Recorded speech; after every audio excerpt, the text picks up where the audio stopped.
রাধে রাধে। আজকে বাস্তুর একটা ছোট্ট টিপসের কথা বলবো।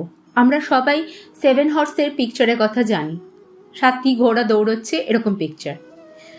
এই পিকচার ঘরে রাখলে অনেক বিজনেসে উন্নতি হয়, গ্রোথ আসে, সমাজে প্রতিপত্তি বসে এবং হাজব্যান্ড ওয়াইফের মধ্যে যদি কোনো ঝামেলা হয় সেটারও অনেক অংশ মীমাংসা ঘটায়। কিন্তু এখন কথা হচ্ছে এই 7 হর্সের ছবি কোন দিকে রাখতে হবে, কারণ 3 রকমের 7 হর্সের ছবি দেখা যায়। একটি ছবি আছে 7 হর্সের যার পিছনের অংশটা নীল, অর্থাৎ দেখা যাচ্ছে ঘোড়াগুলো জলের মধ্যে দৌড়াচ্ছে। তার ডাইরেকশন আমরা বাড়ির নর্থের দিকে রাখবো। নর্থের দিকে রাখার ফলে কি হবে, এখানে ক্যাশ ফ্লো বাড়াবে, ব্যবসায় উন্নতি ঘটাবে এবং ক্লায়েন্ট অ্যাট্রাক্ট করতে সাহায্য করবে।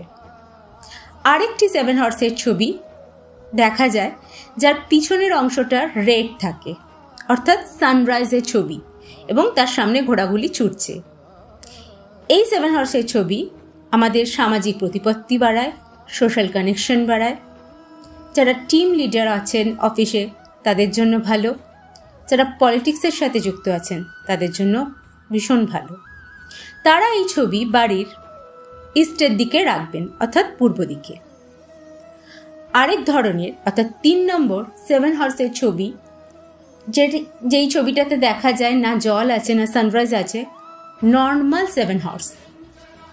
এই 7 হর্সের ছবি যারা হাজব্যান্ড ওয়াইফের মধ্যে যাদের সম্পর্ক খারাপের দিকে যাচ্ছে, নানা রকম ইস্যু ঘটছে, পারিবারিক অশান্তি, তারা এই 7 হর্সের ছবি রাখতে পারেন সাউথের দিকে বা ওয়েস্টের দিকে।